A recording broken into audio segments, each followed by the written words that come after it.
This is the third installment of the lecture on the theological themes of Mark. I'm Brent Driggers. Make sure you've watched the first two installments of this lecture and that you have the lecture outline downloaded from the student portal.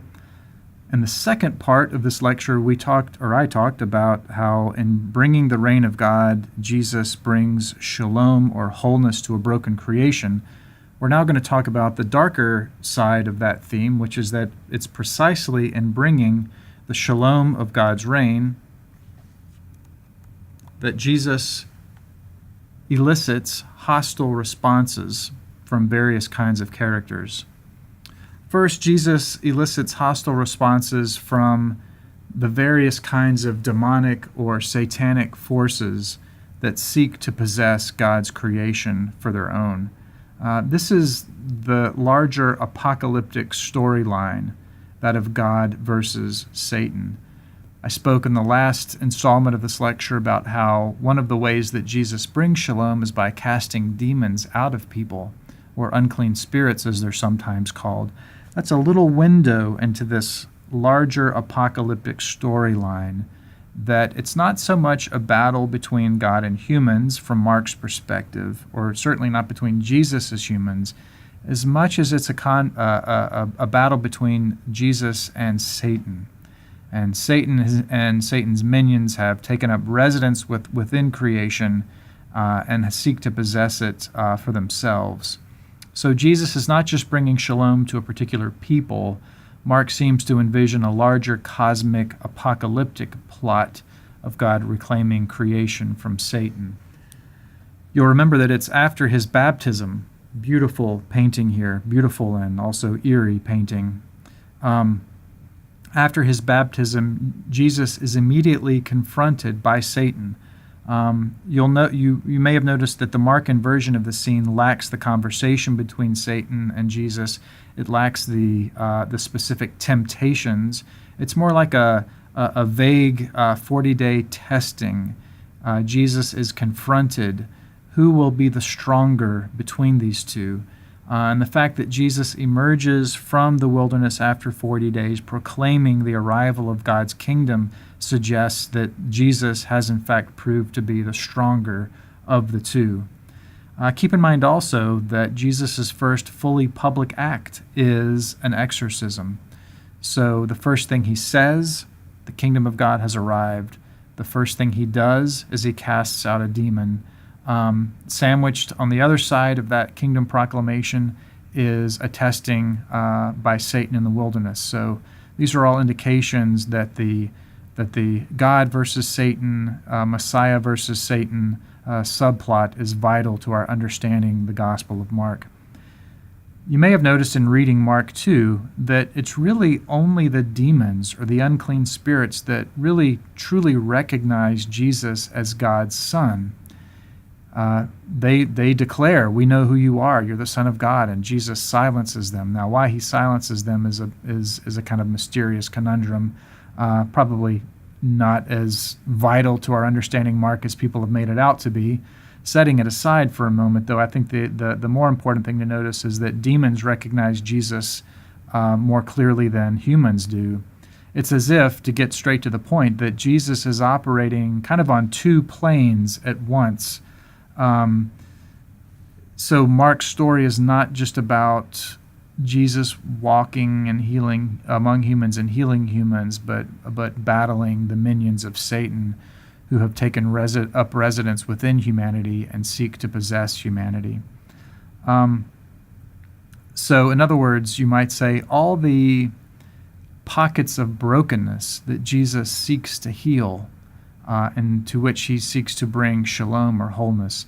These are all symptoms of a larger cosmic illness, the rule of Satan in the world. Satan, again, has taken up residence within creation, but it's precisely God's reign that rolls back Satan's armies. So a very apocalyptic kind of subplot. Another, I think, example of this theme that is easily overlooked is the way Jesus exercises authority over the chaotic sea, the storms at sea. This happens on more than one occasion in Mark. In the ancient world, the storms and the chaotic waters that storms created were often associated with the demonic realm. Think back to the beginning of creation and the chaotic waters that to which God brought order and peace in Genesis 1. Jesus rebukes the sea just as he rebukes the unclean spirits. So this is not coincidental. Mark, I think, wants to suggest that when Jesus encounters these storms at sea, it's kind of like a showdown, if you will, between the anointed Messiah and the unseen realm of Satan. Jesus gets to this pretty directly in chapter 3 of Mark. This is when the scribes claim that Jesus is an effective exorcist precisely because he's in cahoots with Satan or Beelzebul, the prince of demons. And Jesus' response is very telling. Mark tells us that the scribes who came down from Jerusalem said he has Beelzebul, and by the ruler of demons he casts out demons. And Jesus called them to him and spoke to them in parables and said, "How can Satan cast out Satan? If a kingdom is divided against itself, that kingdom cannot stand. And if a house is divided against itself, that house will not be able to stand. And if Satan has risen up against himself and is divided, he cannot stand, but his end has come. But no one can enter," and I think this is the vital verse, verse 27, "no one can enter a strong man's house and plunder his property without first tying up the strong man. Then indeed the house can be plundered."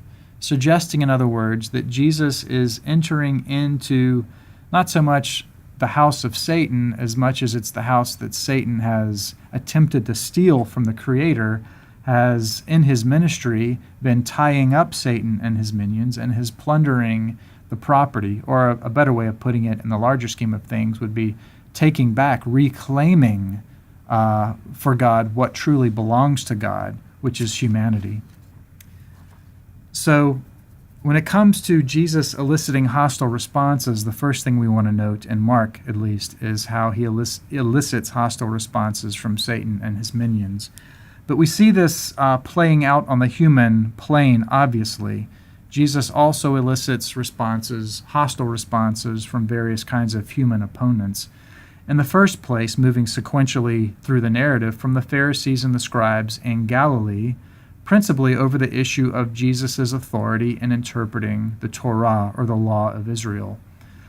Jesus doesn't simply perform miracles.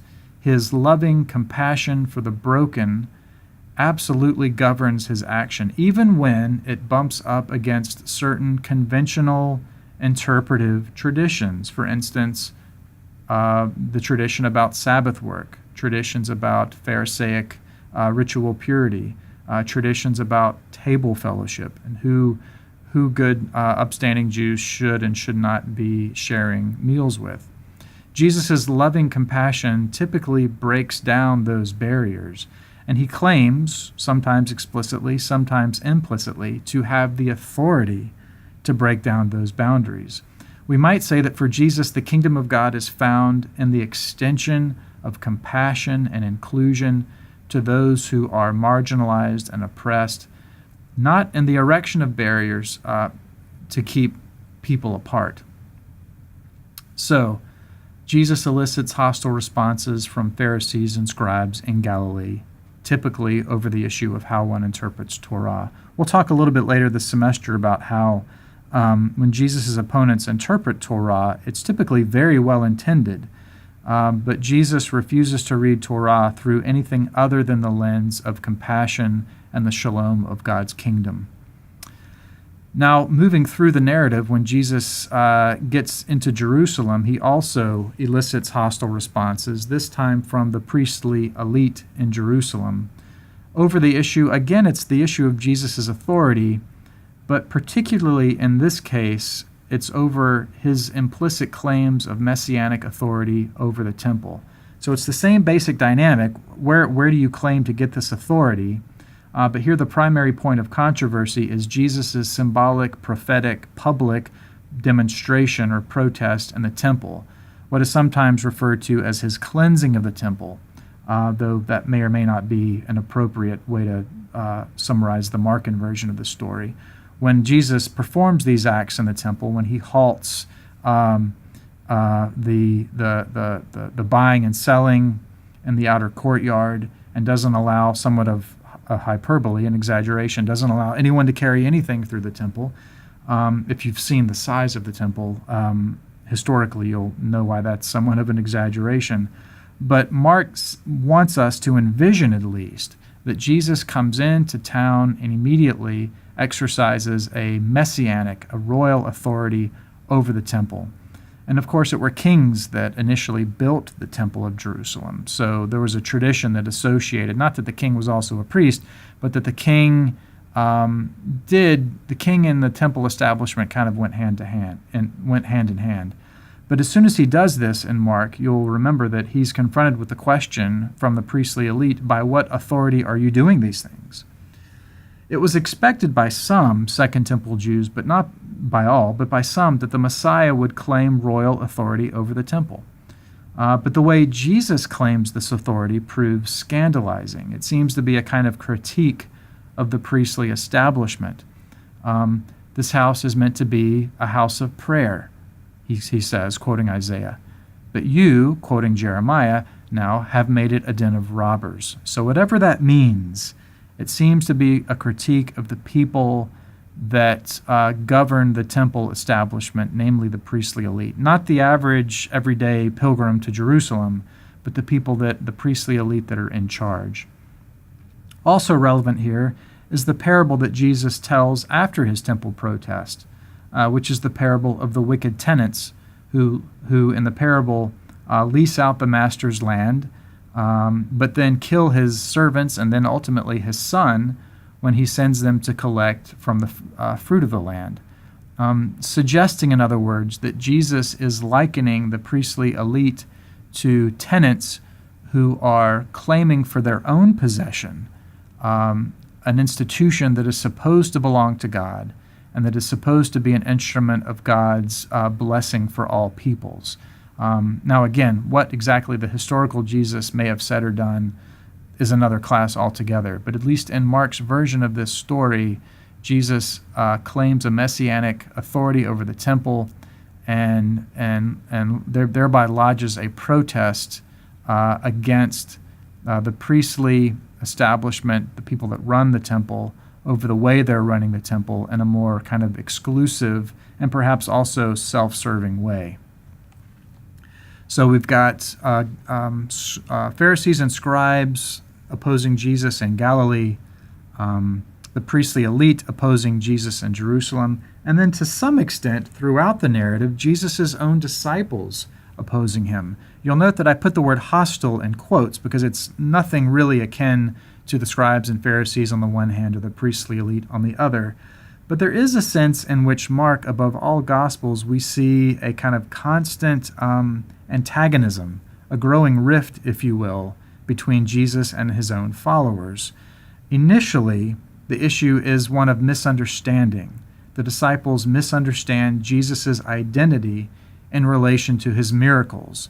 For instance, when he calms the sea, who is this that the winds and the sea obey him? They're struggling to put the pieces together. But by the time we get to the middle of the narrative, around chapter 8, the disciples are able to get the word right. They're able to say, oh, we believe you're the Messiah. That's at least what Peter confesses in chapter 8. And I think we're to believe that the other disciples are in sync with Peter on that point. Perhaps because of his miraculous ministry in the first half of the gospel, perhaps also because of the authority he's shown in debating the scribes and Pharisees and bringing shalom to all the masses of people. Putting all these pieces together, the disciples, led by Peter, deduce that Jesus is the anointed, long-awaited Christ of Israel, King of Israel.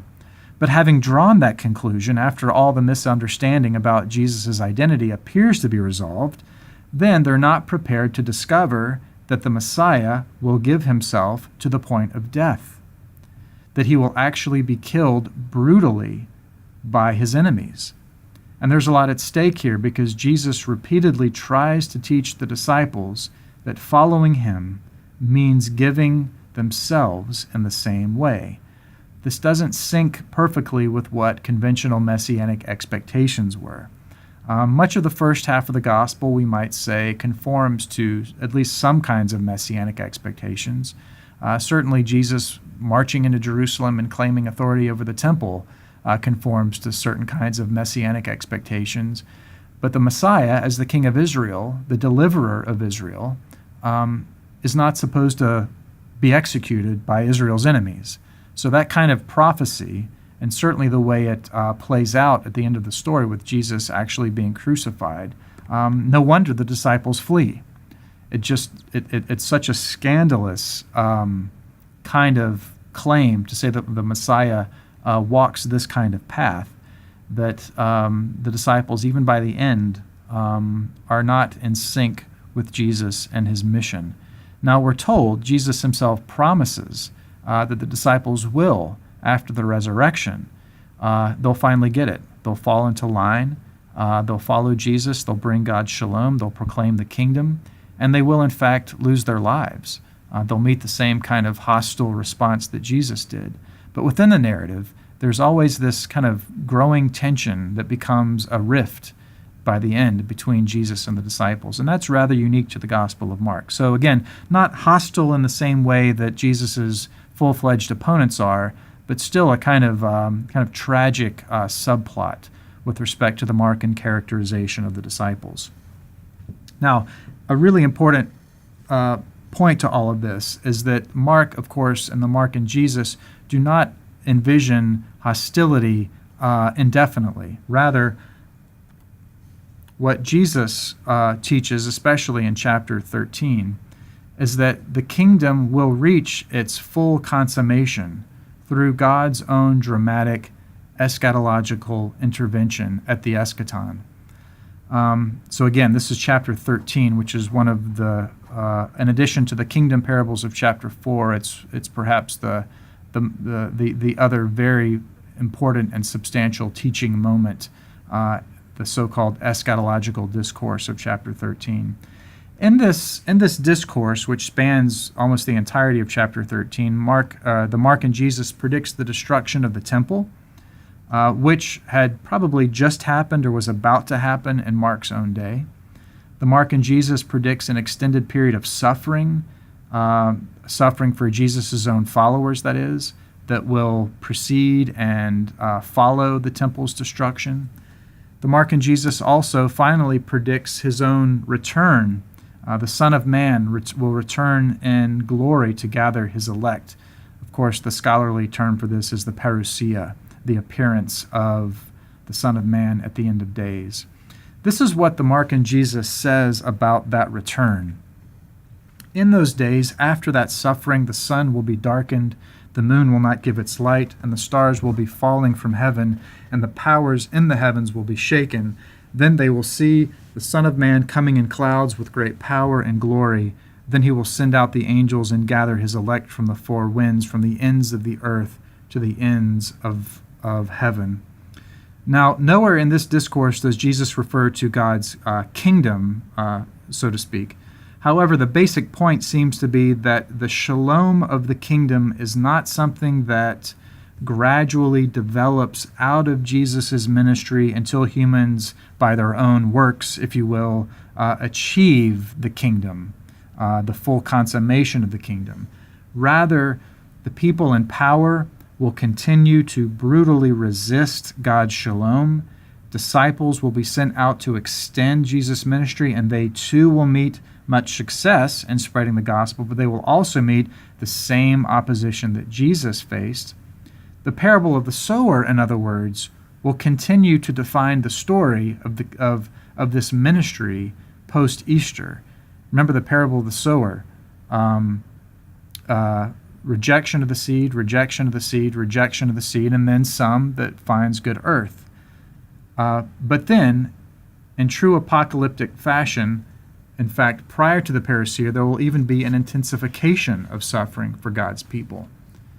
The implication also in truly apocalyptic fashion is that only God can and will set things right in a definitive and permanent sense. Only God can bring God's kingdom, in other words. Humans are invited to take part in it and to extend it in the between times, if you will. But only God can fully consummate God's kingdom. And God will do this apparently in one grand apocalyptic day, the day upon which Jesus reappears in his full eschatological glory. For Mark, this time appears to be imminent, impending. It's coming very soon. That's the perspective of the writer of this gospel. The parousia is on the horizon. Now, in the meantime, in this between time of extending the kingdom and meeting opposition, the disciples will again continue to meet the same kind of opposition that Jesus met in his earthly ministry.